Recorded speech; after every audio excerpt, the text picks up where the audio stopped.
கழகத்தின் செய்தி தொடர்பு குழுவினுடைய தலைவர் மானமிகு TKS அவர்கள்.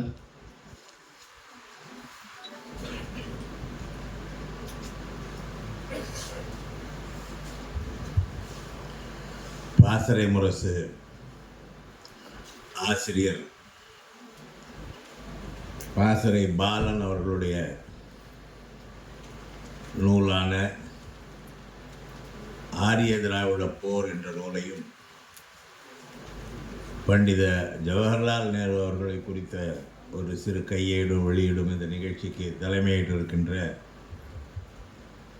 பாசறை முரசு இதழின் சட்ட ஆலோசகர் வழக்கறிஞர் குமாரதேவன் அவர்களே, வரவேற்புரையாற்றி இருக்கின்ற அறிவழகன் அவர்களே, முன்னிலை வைக்கின்ற திமுக தலைமை கழக சொற்பொழிவாளர் புலவர் சாமி நாகப்பன் அவர்களே, திராவிடர் கழக துணை பொதுச் செயலாளர் இன்பக்கணி அவர்களே, சென்னை மாவட்ட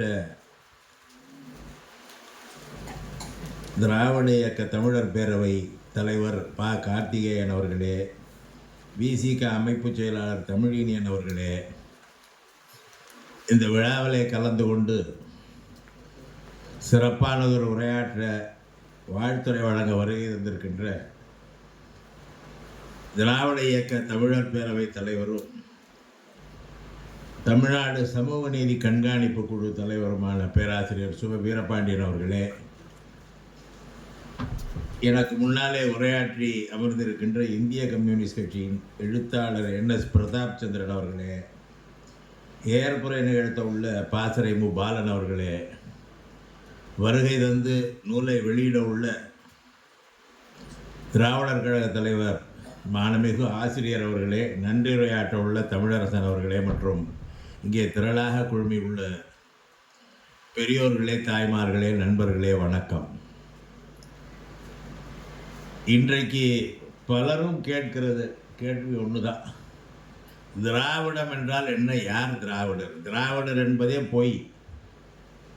திராவிடம் என்று ஒன்றும் கிடையாது. திராவிடமாவது ஆரியமாவது என்றெல்லாம் பேசிக்கொண்டிருக்கிறார்கள். ஒரு 10 நூற்றாண்டுகளுக்கு முன்னாலே இங்கே ஒரு சங்கராச்சாரியார் இருந்தார். அவர் ஒரு குழந்தையாக இருந்து திருஞான சம்பந்தர், அவர் சிவனடியார், சிவனை பற்றி பாடல்களை எழுதியவர். அவரை பார்த்து திராவிட சிசு என்று சொன்னார். எனவே இப்பொழுது திராவிடம் என்பதில் எங்கேயாவது சந்தேகம் இருக்கும் என்றால் நீங்கள் போய் காஞ்சிபுரத்திலே சங்கராச்சாரியாரிடம் கேளுங்கள் என்று நாம் சொல்லி அனுப்ப வேண்டிய நிலையிலே இருக்கிறோம். தமிழ் என்ற சொல் மருவி திரமிழ திராவிடா என்று வந்தது என்பது வரலாறு. பல ஆசிரியர்கள், பல ஆய்வாளர்கள் அந்த கருத்தை எழுதியிருக்கிறார்கள். என்னை பொறுத்தவரை நாம் யார் இந்த நாட்டிலே சமத்துவம் போற்றுகிறார்களோ அவர்கள் திராவிடர்கள் அல்லது தமிழர்கள் என்று மட்டுமே வைத்துக் கொள்ள வேண்டும். யார் பிறப்பால் வேறுபாடு காட்டுகிறார்களோ அவர்கள் ஆரியர்கள். இதுதான் உண்மை நிலை. ஐரோப்பாவிலே 2 பெரிய நாடுகள் இருந்தன. ஒன்று கிரேக்கம், இன்னொன்று ரோம். இந்த இரண்டு நாடுகளிலும் இருந்த மதங்களை அப்பொழுது சொல்வார்கள். அப்பொழுது கிறிஸ்தவ மதமோ இஸ்லாமிய மதமோ வராத காலத்திலே ஹெல்லனிக் பேகனிசம் என்று சொல்வார்கள். அந்த மதங்கள் அவர்கள் கடைபிடித்து வந்த மதங்கள். அந்த மதங்கள் இந்த வேறுபாட்டை காட்டியிருக்கின்றன. பிறப்பால் மக்களை பிரித்து வைத்திருந்திருக்கின்றன. அந்த காலத்திலே சில குறிப்பு வில் டியூராண்ட் என்ற அறிஞர் அவற்றை பற்றி எழுதியிருக்கிறார். அவர்கள் எப்படி பிரித்து வைத்திருந்தார்கள் என்றால் ஆங்கிலத்தில் clergy, royals, traders and slaves என்று பிரித்து வைத்திருந்தார். அந்த சமுதாயம் பிரிந்திருந்தது. Clergy, royal, traders and slaves என்று. கிறிஸ்தவ மதமும் இஸ்லாமிய மதமும் வந்த பிறகு அங்கே இந்த சிந்தனைகள் எல்லாம் அங்கிருந்து ஐரோப்பாவிலிருந்து தூக்கி எறியப்பட்டு அந்த பகுதியில் வாழ்ந்த ஆரியர்கள் கைபர் கணவாய் வழியாக இங்கே உள்ளே புகுந்து அந்த குப்பைகளை எல்லாம் நம் மீது திணித்து விட்டார்கள். அது கூட விந்திய மலைக்கு வடக்கே மட்டும்தான் இருந்தது. பின்னாளில் அது நம்மிடம் விந்திய மலைக்கு தெற்கே சமமாக மனிதர்களை சமமாக மதித்த ஒரு சமுதாயத்தில், அனைவரும் சமம் என்று இருந்த ஒரு சமுதாயத்திலே அது நுழைந்தது என்பதுதான் வரலாறு. நான் நாடாளுமன்றத்திலே ஒரு முறை பேசினேன். இந்தியா பழம் பண்பாடு உள்ள நாடு, ஒப்புக்கொள்கிறோம். ஆனால் இந்த பண்பாட்டிலே வேறுபாடு இருக்கிறது. வடக்கே 4 பேரரசுகள் இருந்தன. மராட்டிய பேரரசு, மகத பேரரசு, குப்த பேரரசு, மௌரிய பேரரசு என்று 4 பேரரசுகள் இருந்தன. தெற்கே சேரர்கள், சோழர்கள், பாண்டியர்கள் என்று 3 பேரரசுகள் இருந்தன. வடக்கே உள்ள பேரரசுகளில் ஒருவர் மன்னராக வர வேண்டும் என்றால் அவர் பிறப்பால் சத்திரியராக இருக்க வேண்டும் என்ற விதி இருந்தது. தெற்கே உள்ள இந்த 3 பேரரசுகளிலும் ஒருவர் மன்னர் பொறுப்பை ஏற்க வேண்டும் என்றால் அவர் வீரராகவும் திறமைசாலியாகவும் இருந்தால் போதுமே தவிர அவருடைய சாதி அங்கே எடுபடவில்லை, பிறப்பு முக்கியமில்லை. அதனால தான் இன்னைக்கு நீங்கள் பார்த்தீங்கன்னா இங்கே இருக்கிற எல்லா சாதிக்காரர்களும் நாங்கள் ஆண்ட பரம்பரைன்னு சொல்லிக்கிறாங்க. காரணம் என்னன்னா எல்லாரும் இருந்திருக்கிறாங்க. இதில் வெள்ளையர்கள் வந்த பிறகு இதை இன்னும் எப்படி தீவிரப்படுத்தினார்கள் என்று நான் யோசித்து பார்த்தேன். ஒரு வெள்ளையர்களை பற்றி நமக்கு தெரியுமே, ஆரியர்களை பற்றி நமக்கு தெரியுமே. இவங்க வந்த பிறகு ஆரியர்கள் அவங்ககிட்ட சரண்டர் ஆகி நீங்கள் ஆட்சியை நடத்திக்கங்க, ஆனால் எங்கள் மத விவகாரத்தில் தலையிடாதீங்கன்னு சொல்லியிருப்பாங்களோங்கிற ஐயப்பாடு. ஏன்னா 1850ஆம் ஆண்டு இங்கே ஒரு வெள்ளையருக்கு எதிரான ஒரு போராட்டம் நடந்தது. அந்த போராட்டத்தை நெற்கட்டும் செவல் என்ற ஒரு பகுதியில் இருந்த ஒரு மன்னர் பூலித்தேவன் நடத்தினார். அந்த பூலித்தேவன் தான் முதலில் வெள்ளையர்களுக்கு எதிராக அந்த போராட்டத்தை நடத்தினால். அதற்கு பிறகு வீரபாண்டிய கட்டபொம்மன் நடத்தினார் என்று சொல்வார்கள். நான் பூலித்தேவனை ஏன் குறிப்பிடுகிறேன் என்றால், பூலித்தேவனின் படை தளபதி ஒண்டி வீரன். அந்த ஒண்டி வீரன் ஒரு தாழ்த்தப்பட்ட சமுதாயத்தைச் சேர்ந்தவன். நாம் இப்பொழுது சிந்திப்போம். அந்த ஒண்டி வீரன் படை தளபதியாக இருந்தால் அந்த படையிலே இருந்த எவ்வளவு பேர் இருந்திருப்பார்கள். அந்த அவருடைய ஜாதியை பற்றி கவலைப்படாமல் அந்த தலைவனுக்கு கட்டுப்பட்டு போரிட வேண்டும் என்ற உணர்வோடு போரிட்டு இருக்கிறார்கள் என்றால் அங்கே சாதி இல்லை என்பது தெளிவாகிறது. பெண்கள் விஷயத்தையே சொல்லி ஆகணும். உலகத்தில் ஒரு 5-6 மொழிகளை செம்மொழிம்பாங்க. கிரேக்க மொழி, ரோமானிய மொழி, தமிழ் மொழி, வடமொழி, சீன மொழி, இஸ்ரேல் மொழி போன்ற மொழிகள் எல்லாம், அரபு மொழியெல்லாம் செம்மொழிம்பாங்க. 2000 வருஷத்துக்கு முன்னால இந்த மொழிகளில் பாடல் எழுதினவங்கள யாராச்சும் பெண்பார் புலவர்கள் யாராவது இருந்தார்களான்னு பாருங்க, ஒருத்தர் கூட இருந்திருக்க மாட்டாங்க. ஆனால் தமிழ் மொழியில் 145 பேருக்கு மேல் பெண்பார் புலவர்கள் பாடல் எழுதியிருக்கிறாங்கன்னா பெண்களின் அறிவையும் மதித்த ஒரு சமுதாயம் தமிழ் சமுதாயம். விந்திய மலைக்கு தெற்கே வாழ்ந்த மக்கள் அனைவரும் சமம் என்ற நிலையிலே வாழ்ந்தவர்கள். நம் மீது இதை திணித்து நம்மை தாழ்ந்தவர்களாகவும் பிற்படுத்தப்பட்டவர்களாகவும் ஆக்கிய கொடுமை இந்த ஆரியர்களுடைய கொடுமை. அதை சொல்லுகிற நூலாகத்தான் நம்முடைய பாசறை முரசு பாலன் அவர்கள் திராவிட ஆரிய போர் என்று சொல்லி இருக்கிறார் என்று நான் கருதுகிறேன். பெண்ணுரிமையை பாதுகாத்த சமுதாயம் நம்முடைய இலக்கியங்களிலே பார்க்கலாம். யாயும் யாயும் யாராகியரோ, எந்தையும் நொந்தையும் எம்முறை கேளிர்னா உறவினர். எந்த வகையில் அவங்க உறவினர்கள்? செம்புல பெயல் நீர் போல அன்புடை நெஞ்சம் தாம் கலந்தனவே என்று சொல்லும் பொழுது அங்கே சாதி இல்லை. சாதி எப்படி வந்ததுன்னு பல நூல்கள் வந்திருக்கின்றன. எனக்கு தெரிஞ்சு ஒரே ஒரு கருத்து, அந்த சாதி எப்படி வந்திருக்கும்னு நான் யூகிக்கிற கருத்தை சொல்லிடுறேன். இந்த நிலங்கள் 5 வகையாக பிரிக்கப்பட்டுள்ள உங்களுக்கு தெரியும். குறிஞ்சி, முல்லை, மருதம், நெய்தல், பாலை. இந்த பாலை நிலம் தென்பகுதியில் கிடையாது. 4 வகை நிலங்கள் இருக்கு. குறிஞ்சி நிலம் என்றால் மலையும் மலை சார்ந்த இடமும். அங்கே வாழ்பவர்கள் எப்படி வாழ்ந்திருப்பார்கள் என்றால் வேட்டையாடி வாழ்ந்திருப்பார்கள். இப்போ நம்ம என்ன பண்ணோம்? அந்த மக்கள் அப்போல்லாம் வந்து பஸ்ஸு போக்குவரத்து இருந்துச்சா, டூ வீலர் இருந்துச்சா, சைக்கிள் இருந்துச்சா, ஒரு இடத்துலேருந்து ஒரு இடத்துக்கு யாரும் போக மாட்டாங்க, ஒரு எங்கேயே செட்டிலாக இருப்பாங்க. அப்படிப்பட்ட இடத்துல குறிஞ்சி நிலத்தில் வாழ்பவர்கள் வேட்டையாடி வாழ்வார்கள். இப்போ நம்ம அவங்கள என்ன பண்ணியிருக்கோம், அவங்கள பூரா குறவர்கள்னு ஆக்கிட்டோம்.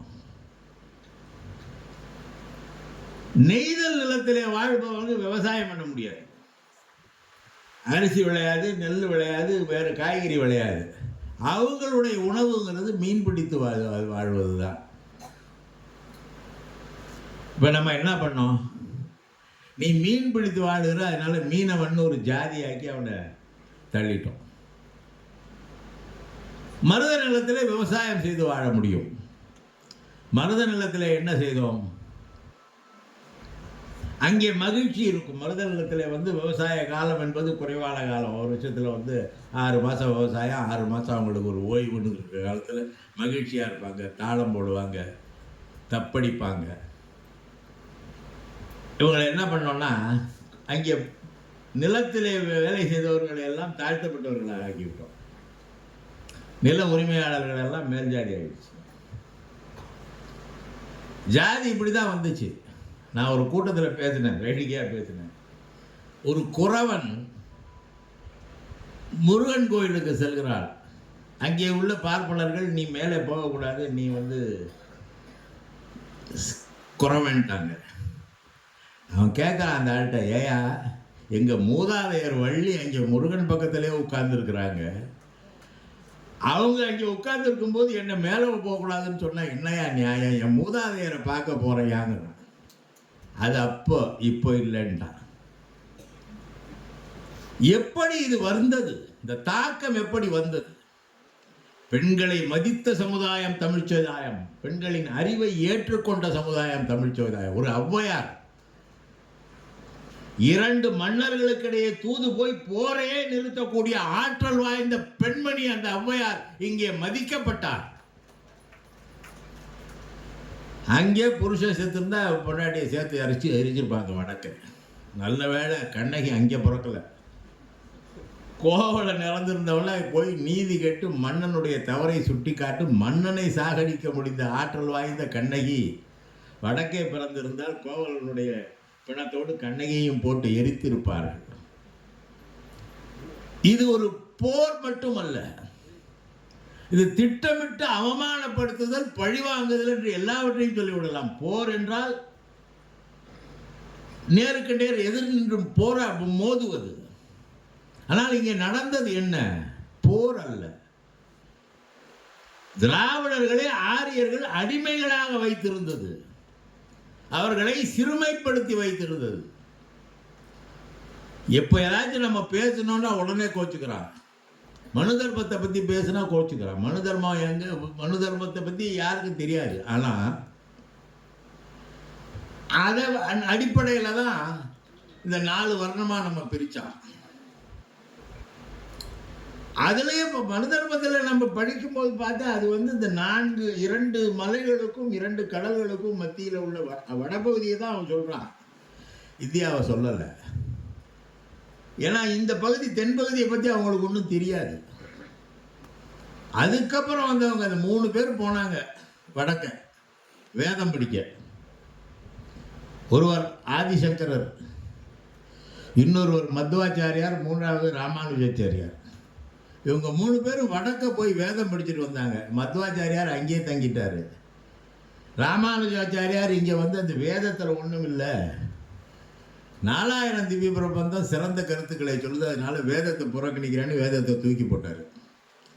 ஆதிசங்கரர் இந்தியாவின் 4 பகுதிகளில் வடக்கு, தெற்கு, மேற்கு, கிழக்கு பகுதிகளில் மடங்களை அமைத்து இந்த வேத சிந்தனையை பரப்பினார். அதனால் வந்த விளைவு நாம் எல்லாம் மாட்டிக்கொண்டோம், நாம் எல்லாம் சூத்திரனாகிவிட்டோம். பகவத்கீதையில் என்ன சொல்லுது? கடவுள் சொல்றாராம், எங்க போர்க்களத்தில் அர்ஜுனனுடைய மகனுக்கு புத்தி சொல்றதுதான் பகவத்கீதை. அவனுக்கு தைரியம் ஊட்டி, அவனுக்கு ஒரு வேகத்தை உண்டாக்கி, அவனுக்கு ஒரு சுறுசுறுப்பை காட்டி, அவனுக்கு புத்தி சொல்றது தான் பகவத்கீதை. அப்போ அவர் போர்க்களத்தில் கிருஷ்ண பரமாத்மா அவருக்கு பேசுகிறப்ப யார் ஷார்ட் ஹேண்ட் எடுத்தாங்கலாம் எனக்கு தெரியாது. அது இப்போ ஒரு புஸ்தகமாகி அந்த புத்தகத்தை நீதிமன்றத்தில் வச்சு அந்த புத்தகத்தில் சத்தியம் வாங்குற அளவுக்கு இருக்குது. அந்த புத்தகம் என்ன சொல்லுதுன்னா, பகவான் கிருஷ்ணர் என்ன சொல்கிறாருன்னா, சதுர்வர்ணியம் மயா சிருஷ்டம்ங்கிறார். 4 வருணம் என்பது நான் படைத்தது என்று கடவுள் சொல்வதாக அந்த நூலிலே எழுதியிருக்கிறார்கள். கடவுள் சொன்னாரா என்னன்னு தெரியாது. கடவுளை எப்படி இருந்தால் தானே சொல்வார். இப்படியெல்லாம் மக்களை ஏமாற்றுவதற்காக பகவத்கீதை புனித நூலாம். மக்களை பிரித்து வைக்கிற ஒரு நூல் எப்படி புனித நூலாகும் என்றே எனக்கு தெரியவில்லை. அந்த பகவத்கீதையில் வைத்து சத்தியம் வாங்க வேண்டுமா? நீதிமன்றத்திலே ஒரு குற்றவாளி கோட்டில் ஏறி நின்றவுடன் அல்லது ஒரு சாட்சி கூட்டில் ஏறி நிற்கிறவுடன் நான் சொல்வதெல்லாம் உண்மையை தவிர வேறு எதுவும் இல்லை என்று இந்த பகவத்கீதையில் கையை வச்சு சத்தியம் பண்ணணும். அந்த பகவத்கீதை என்ன சொல்லுதுன்னா, சதுர்வர்ணியம் மயா சிருஷ்டம்னு கிருஷ்ண பரமாத்மா சொன்னார்னு சொல்லுது. எவ்வளவு எந்தெந்த வகையில் நம்மை எல்லாம் அவமானப்படுத்த வேண்டுமோ அந்த வகையில் எல்லாம் அவமானப்படுத்தி இருக்கிறார்கள். ஒரு சமத்துவ சமுதாயத்தை பிரித்து வைத்து அந்த மக்களை எல்லாம் கீழானவர்களாக, பிறப்பாலேயே கீழானவர்களாக்கி இருக்கிறார்கள். வேற வழியே கிடையாது. நான் ஐயரே ஆக முடியாது. நீங்க யாருமே ஐயரே ஆக முடியாது. பிராமணாலும் அது பிறப்பிலே இருக்கணும். நடுவில் என்ன வேணாலும் ஆகலாம். நீங்கள் பிரதமர் ஆகலாம், ஜனாதிபதி ஆகலாம், என்ன வேணாலும் ஆகலாம். ஒன்றே மட்டும் ஐயராக மட்டும் ஆகவே முடியாது. ஏனென்றால் அது பிறப்பால் அமைந்தது. ஏன் பிறப்பால் அமைந்ததுன்னா, போன ஜென்மத்தில், பூர்வ ஜென்மத்தில் நான் செஞ்ச தப்பு. அந்த கணக்கை யார் வச்சிருக்கான்னு நான் இன்னும் தேடிக்கிட்டு இருக்கிறேன். என் பூர்வ ஜென்ம கணக்கை யார் வச்சு என்ன சூத்திரலாம் படைச்சான்னு நான் தேடிக்கிட்டு இருக்கிறேன் ஆட்களை. இதெல்லாம் பொய் பிரச்சாரம் செய்து நம்மை அடிமைகளாக வைத்து அதன் விளைவாக கல்வி மறுக்கப்பட்டவர்களாக நாம் வாழ்ந்திருக்கிறோம். இவ்வளவு பெரிய போராட்டம் நடத்த வேண்டியதாக. பள்ளிக்கூடத்திலே பிற்படுத்தப்பட்ட தாழ்த்தப்பட்ட பிள்ளைகளை நீங்கள் சேர்க்கவில்லை என்றால் அந்த பள்ளியின் அனுமதியை ரத்து செய்வோம் என்று நீதி கட்சி ஆட்சிக்கு வந்த பிறகு சட்டம் போடப்பட்டது. நீதி கட்சி ஆட்சிக்கு வந்த பிறகுதான் பெண்களுக்கே ஓட்டுரிமை, வாக்குரிமை. அது வரைக்கும் கிடையாது. பேருந்துகளிலே தாழ்த்தப்பட்டவர்களை ஏற்றவில்லை என்றால் பேருந்துகளின் பர்மிட்டை ரத்து செய்வோம் என்று சட்டம் போட்டார்கள். எவ்வளவு கொடுமைகள் பிற்படுத்தப்பட்டவர்களுக்கு, பெண்களுக்கு. இந்த தேவதாசி முறை ஒழிப்பு என்பது மிகப்பெரிய சாதனையாக நான் பார்க்கிறேன். கடவுளுக்கு பணிவிடை செய்கிறாங்களாம் அவங்க. என்ன நியாயம்? கடவுளுக்கு பணிவிடை செய்யறதுக்கு தான் இன்னொருத்தர் ஒரு ஜாதியே இருக்குது, மந்திரம் சொல்லி எல்லாம் பண்ணுறதுக்கு. அப்புறம் இவங்க ஏறது பெண்கள் மட்டும் ஏன் கடவுளுக்கு போய் அந்த அவங்களோட சேர்ந்து போகணும்? பெண்களை இழிவுபடுத்தும் செயல். அதற்கு எதிராக போராடி சட்டம் கொண்டு வந்தது நீதி கட்சி ஆட்சியிலே. அப்பொழுது அதை எதிர்த்தார்கள். இது கடவுள் குற்றமாகிவிடும் என்று சொன்னார்கள். இப்போது எந்த கடவுள் அதை குற்றம் என்று சொல்லி இருக்கிறது என்பதை நான் யோசித்துக் கொண்டிருக்கிறேன். எந்த கடவுளும் சொல்லவில்லை. எல்லாவற்றிலும் ஏமாற்று வேலை. நாம் கொஞ்சம் ஆழ்ந்து சிந்தித்தால் எந்த அளவுக்கு ஏமாற்றம். நான் ராமானுஜரை பற்றி சொன்னேன்ல, ராமானுஜர் வேதத்தை ஏற்றுக்கல, திவ்ய பிரபந்தத்தை ஏற்றுக்கிட்டாருன்னு சொன்னேன்ல. அதனால என்ன ஆச்சுன்னா, அந்த வைணவ மதமே இங்கே வடகலை தென்கலைன்னு மாறி ராமானுஜர் தென்கலை வைணவர் ஆகிட்டாரு. மற்றவங்கள வடக்க இருக்கிறத ஏற்றுக்கிட்டவங்க, வேதத்தை ஏற்றுக்கிட்டவங்க வடகலை வைணவர் ஆகிட்டாங்க. வேதாந்த தேசிகர். எல்லாவற்றிலும் அந்த வேதத்தை படிச்சுட்டு 3 பேர் வந்தாங்க ஐயா. 3 பேர் பேரை சொன்னல. அந்த வேதத்துக்கு 3 பேர் 3 தத்துவம் சொன்னாங்க. ஒருத்தர் துவைதம்னாரு, ஒருத்தர் அத்வைதம்னாரு, இன்னொருத்தர் விசிஷ்டா தெய்வம்னாரு. இல்லை, ஒரே புத்தகத்துக்கு 3 தத்துவம் சொல்றீங்களா? இன்னும் இதுவரைக்கும் யாரும் கேட்கல. எல்லாவற்றிலும் புழுகு பித்தலாட்டம். மனிதர்களை அடிமையாக்க வைக்கும் முறை. இந்த முறையினாலே நாம் இன்றைக்கு அவமானப்படுறோம். இன்னைக்கு என்ன ஆகுது? இந்த சாதி வந்த பிறகு நாமெல்லாம் படித்தோம், பட்டம் பெற்றோம், உயர்நிலைக்கு சென்றோம். ஆனாலும் நமக்குள்ளே இடையே இந்த சாதி சண்டைகள் நடைபெறுகிறது என்றால் நம்மை இந்த சாதியாக மாற்றியவன் இன்றைக்கு நல்ல பெயர் எடுத்துக்கொண்டிருக்கிறான், நாம் கெட்ட பெயர் எடுத்துக்கொண்டிருக்கிறோம் என்பதை பிற்படுத்தப்பட்ட தாழ்த்தப்பட்ட இன மக்கள் புரிந்து கொள்ள வேண்டும். நாம் எப்படி இருந்தோம்? இந்த நிலைக்கு நம்மை உயர்த்தியது யார்? தந்தை பெரியாருடைய உழைப்பு என்ன? நீதி கட்சி தலைவர்களை பற்றி சொன்னார்கள். இங்கே கல்லூரி இருந்துச்சு, மாநில கல்லூரியில். அங்கே வந்து பிள்ளைங்களை சேர்த்தா ஹாஸ்டல் கிடைக்காது, ஏன்னா உயர்ஜாதிக்காரவங்க ஹாஸ்டலில் போய் சேர்க்கணும். அதனால் என்ன பண்ணார் டாக்டர் நடேசன்? தன்னுடைய வீட்டையே டிராவிடியன் ஸ்டூடெண்ட்ஸ் ஹாஸ்டல்னு மாற்றி நம்ம பையன்களை அங்கே தங்க வச்சு படிக்க வச்சார். படிக்கிறதுக்கு ஹாஸ்டல் வசதி கிடையாது. அப்போ இருந்த கல்லூரி மாநில கல்லூரி மட்டும்தான். அதுக்கப்புறம் பல கல்லூரிகள் வந்துச்சு. இப்படி ஒவ்வொரு நிலையிலும் நம்முடைய மக்கள் பாதிக்கப்பட்டிருக்கிறார்கள். என்னென்ன ஒரே ஒரு நல்ல விஷயம், எனக்கு இந்த நகரத்தாரை பாராட்டணும்னு ஆசை. அண்ணாமலை பல்கலைக்கழகம் வரவில்லை என்றால் பாதி பேர் இன்னும் படித்திருக்க மாட்டார்கள். அவர்கள் செய்த மிகப்பெரிய 2 விஷயங்கள். ஒன்று, இதுவரைக்கும் இசை கச்சேரிலாம் தெலுங்கு கீர்த்தனைகள்லாம் பாடணும். அவங்க ஒவ்வொரு ஊர்லேயும் அண்ணாமலை மன்றம்னு ஆரம்பித்து தமிழ் இசை கச்சேரிகள் நடத்தினார்கள். தமிழ் மொழிக்கு பெருமை சேர்த்து தந்தார்கள். அதே போல் அண்ணாமலை பல்கலைக்கழகத்திலே நம்முடைய மாணவர்களை படிக்க வைத்து அவர்கள் முன்னேறுவதற்கு உதவினார்கள் என்பதனால் அவர்களை நாம் மறக்க முடியாது. இப்படி பல்வேறு வகையிலும் அவர்கள் வசதி இருந்ததனால் அதை செய்தார்கள். தந்தை பெரியார் அவருடைய நெஞ்சுறுதியின் காரணமாக இதற்காக காலம் பூராவும் போராடினார், வாழ்நாள் முழுவதும் போராடினார். இப்படிப்பட்ட போராட்டம், இது போராட்டம் என்று சொல்வதை விட என்னை பொறுத்தவரை அவர்களோடு போராடுவதற்கு அவர்கள் வலிமையானவர்கள் அல்ல. அவர்களிடம் கொஞ்சம் அதிகார பலம் இருக்கிறது, அதை வைத்துக்கொண்டு விளையாடுகிறார்கள். மற்றபடி அவர்களோடு வலிமையானவர்கள் கிடையாது. என்ன எதை சொன்னாலும் கடவுள் பேரால் சொல்லிடுறாங்க. கடவுளுக்கு பயந்தவங்க எதுக்குடா வம்பு, சாமி கோச்சுக்கு போடுறாது, சாமி குத்தமாயிடுதுன்னு சொன்னார். அதனால தான் பெரியார் சொன்னார் போல சாமியை தூக்கி போடுறா எதுவும் குத்தமாகாதுன்னு பெரியார் சொன்னதுக்கு காரணமே அதுதான். எதை வைத்து உன்னை அடிமையாக்கினானோ அதை தூக்கி எறி, நீ சுதந்திரமாக வாழ முடியும் என்பது அவர்களுடைய சிந்தனை.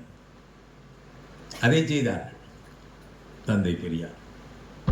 எனவே இந்த போராட்டம் என்பது இப்போ மீண்டும் வேறு உருவம் எடுத்திருக்கிறது. இப்போ இந்த புத்தகத்துக்கு தேவை என்னன்னா, இன்றைக்கு இந்த போராட்டம் வேறு உருவம் எடுத்திருக்கிறது. 1925 இருக்கிற அந்த வருஷம், அதில் 3 இயக்கங்கள் தோன்றின. ஒன்று விஸ்வ இந்து பரிஷத் வடக்க, இன்னொன்று கம்யூனிஸ்ட் கட்சி, அதுவும் வடக்க. நாக்பூரில் விஸ்வ இந்து பரிஷத், ஆர்எஸ்எஸ் ராஷ்ட்ரிய சுயம் சேவக் அங்கே, அதுக்கு முன்னால் விஸ்வ இந்து பரிஷத், அதுக்கு முன்னால் ஆர்எஸ்எஸ். கான்பூரில் கம்யூனிஸ்ட் கட்சி. தமிழ்நாட்டில் தந்தை பெரியாருடைய சுயமரியாதை இயக்கம். இது 3 எப்படி ஒரே ஆண்டில் உருவாக்கிங்கிறத நான் சிந்திச்சுக்கிட்டு இருக்கிறேன். அது ஒரு எதிர்பார்ப்பு இருந்திருக்கும், இவங்களை ஒழிக்கிறதுக்கு நாமளும் எப்பயோ தயாராகணும்னு தந்தை பெரியார் நினைச்சாரா என்னன்னு தெரியல. அது இயல்பாகவே நடந்து வந்தது. பெரியார் அவர் பெரிய கம்யூனிஸ்ட். பெரியார் கம்யூனிஸ்ட் சிந்தனையாளர். அவர் சுயமரியாதை இயக்கம் நடக்கும் பொழுது சுயமரியாதை சமதர்ம கட்சி என்ற ஒரு கட்சி, பெரியாரோடு இணைந்து பணியாற்றியவர்கள்.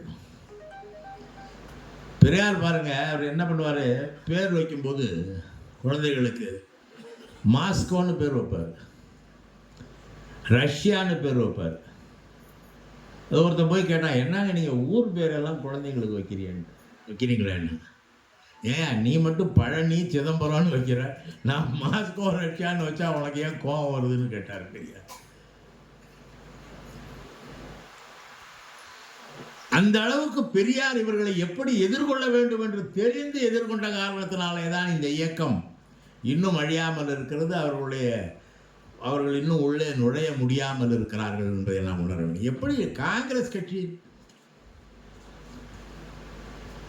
ஆனால் காந்தியார் என்ன பண்ணார்னா தீண்டாமை ஒழிப்பு மாநாடு நடத்தினார் எல்லா ஊர்லையும். அந்த மாதிரி மாநாடு நடத்தும் போது தெற்க ஒரு ஊர்ல தீண்டாமை ஒழிப்பு மாநாடு நடக்குது, சிவகாசியில் நினைக்கிறேன். அங்கே அந்த மாநாடு தீண்டாமை ஒழிப்பு மாநாடு. அந்த ஊர்ல பெரிய வசதியான ஒருவர் கோவிந்தசாமி நாடார்னு பேரு.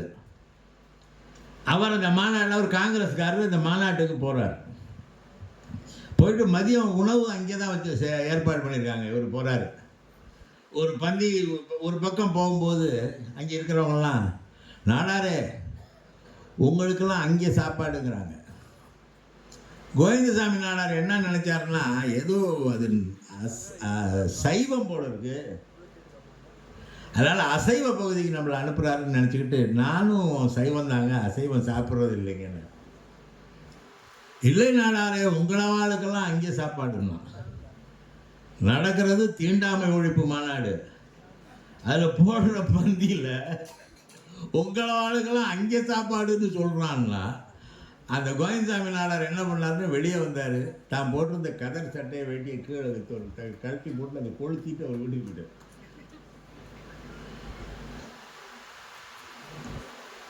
காங்கிரஸ் கட்சியிலே அந்த பிரச்சனை இருந்தது. அது ஒன்று, அதுக்கு முன்னாலே அது அந்த இவர் அந்த இது குருகுலம் நடத்துனாங்க. அதை பற்றி அந்த சேரன்மாதேவி குருகுலத்தில் காங்கிரஸ் கட்சி 5 லட்சம் ரூபா கொடுத்துச்சு. அந்த பணத்தை வாங்கிட்டு 2 பந்தி போட்டவங்க, 2 குடிநீர் குழாய் வச்சவங்க. அதனால் காங்கிரஸ் அந்த காலத்திலே அவர்கள் இந்த மனு தர்மத்தை ஏற்றுக்கொண்டு நடந்தார்கள் இங்கே இருப்பவர்கள்.